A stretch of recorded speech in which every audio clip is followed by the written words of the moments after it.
President-elect Joe Biden announced several top cabinet nominees today, but coordination for those picks continues to stall as President Trump refuses to concede. Natalie Brand is at the White House with the latest. President-elect Joe Biden and Vice President-elect Kamala Harris met virtually with the U.S. Conference of Mayors Monday. The Biden-Harris administration will have an open door for mayors.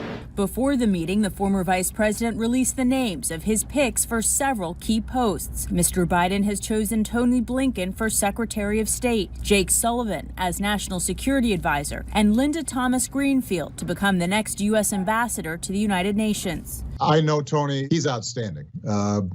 Smart. Alejandro Mayorkas is the first Latino American and immigrant nominated as Secretary of the Department of Homeland Security, while Avril Haines has been tapped to become the first woman nominated for Director of National Intelligence. Why'd you go with national security first? Because it's national security.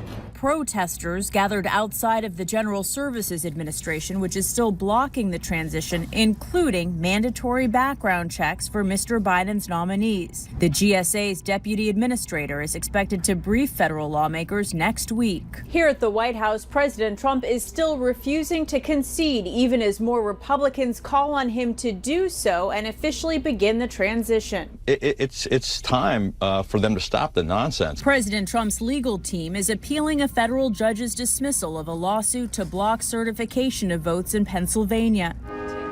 Monday, First Lady Melania Trump received the White House Christmas tree, and on Tuesday, President Trump is expected to participate in the annual Thanksgiving turkey pardon. Natalie Brand, CBS News, the White House.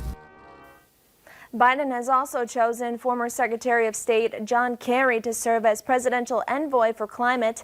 As such, Kerry would sit on the National Security Council and would be the first official dedicated solely to fight against climate change. And many Americans are foregoing their civic duty, forcing courts across the country to delay trials. People are just not responding to jury summons, according to some court officials. They say soaring coronavirus cases are likely to blame.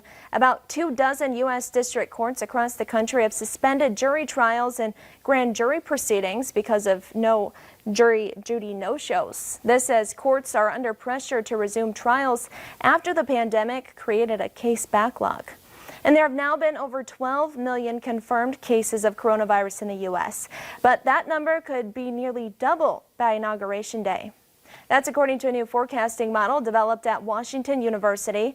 The model accounts for the fact that people live in interconnected social networks and don't mostly interact with random strangers. It projects that if the nation continues at the current level of social distancing, we will likely reach 20 million cases before January 20th. And coming up on Valley News Live at 4, GM is recalling nearly 6 million vehicles due to a malfunction with a key safety feature. We'll show you how you can keep your family safe next.